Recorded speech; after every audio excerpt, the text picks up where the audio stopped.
Hello everyone, আসসালামু আলাইকুম। SSC ফলাফল ভালো করার পিছনে সবচেয়ে বড় একটা ফ্যাক্টর কাজ করে ইংরেজি সেকেন্ড পেপার। এবং তোমরা অনেকেই আছো ইংরেজি সেকেন্ড পেপারে অনেক দুর্বল। তাই আজকে আমরা জানবো কিভাবে খুব সহজে এটাতে ভালো করা যায় এবং A+ পাওয়া যায়। এবং গ্রামার যে অংশটা আছে এখানে সবচেয়ে ভালো করতে পারবে আজকে ভিডিওটা দেখলে।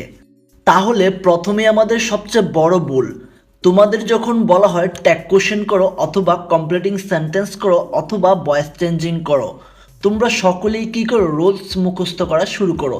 কিন্তু দিন শেষে যখন পরীক্ষার হলে তোমাদেরকে প্রশ্ন দেওয়া হয় তোমরা থতমত খেয়ে যাও। কিন্তু তোমরা কিন্তু রুলস বা আনুষঙ্গিক গ্রামার ঠিকই মুখস্থ করেছো, কিন্তু তারপরও পারতেছো না। এর কারণটা আসলে কি? তুমি যদি গ্রামারে ভালো করতে চাও অথবা গ্রামারে ভালো করতে হলে তোমাকে অবশ্যই কিছু নিয়ম মেনে চলতে হবে এবং সে অনুযায়ী আগালে সবচেয়ে ভালো করতে পারবে যে কোনো গ্রামার অংশে। আমাদের এই গ্রাফের একদম নিচের দিকে যদি তুমি তাকাও তাহলে দেখতে পাবে right from of verb, narration, changing sentence, completing sentence এবং ট্যাগ কোশ্চেন। এই প্রত্যেকটা টপিক কিন্তু তোমাদের আছে।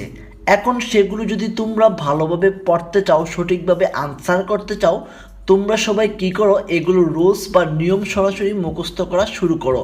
কিন্তু রুলস মুখস্থ করার আগে তোমাকে অবশ্যই কিছু বিষয়ে ভালো ধারণা থাকতে হবে, আর না হয় যতই মুখস্থ করো দ্যার ইজ নো ভ্যালু।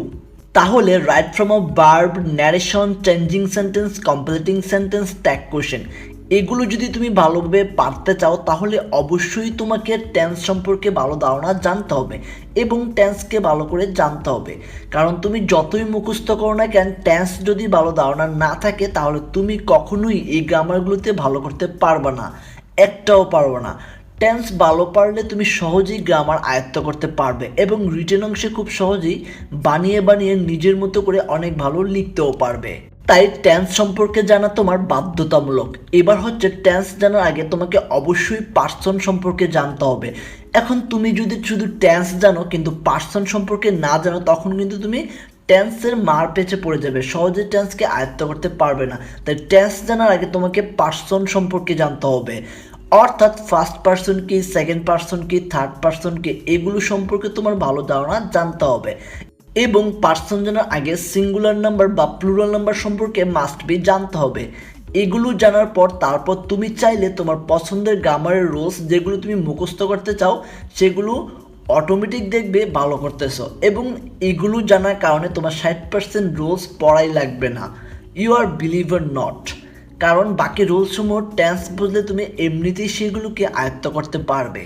তাই মাস্ট বি তোমাকে মনে রাখতে হবে, তুমি যে কোনো গ্রামারের রুলস মুখস্থ করো বা যেভাবেই পড়ো, অ্যাট ফার্স্ট তোমাকে সিঙ্গুলার নাম্বার বা প্লুরাল নাম্বার সম্পর্কে ধারণা থাকতে হবে। সেকেন্ডলি পার্সন সম্পর্কে তোমার ভালো ধারণা থাকতে হবে। এই দুইটা ধারণা নেওয়ার পর তোমাকে টেন্স সম্পর্কে একটা বিস্তর আলোচনা বা বিস্তর ধারণা তোমার মনের মধ্যে গেঁথে রাখতে হবে। এবং টেন্স সম্পর্কে যদি তুমি পুরো ধারণাটাকে আয়ত্ত করতে পারো তাহলে তুমি যে কোনো গ্রামারের রুলস মুখস্থ করো বা রুলসকে পড়ো, সহজেই মনে রাখতে পারবে এবং সেই টেন্সের মারপ্যাচের মাধ্যমে তুমি যে কোনো গ্রামারকে খুব সহজেই আয়ত্ত করতে পারবে। এই জন্যই মূলত টেন্স পারলে যে কোনো গ্রামার খুব ইজিলি আনসার করা যায়। আশা করি আমার কথার অর্থগুলো তোমরা বুঝতে পেরেছো।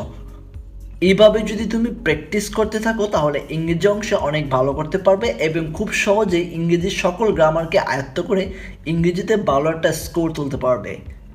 আশা করি ভিডিওটি ভালো লেগেছে। Thanks for watching.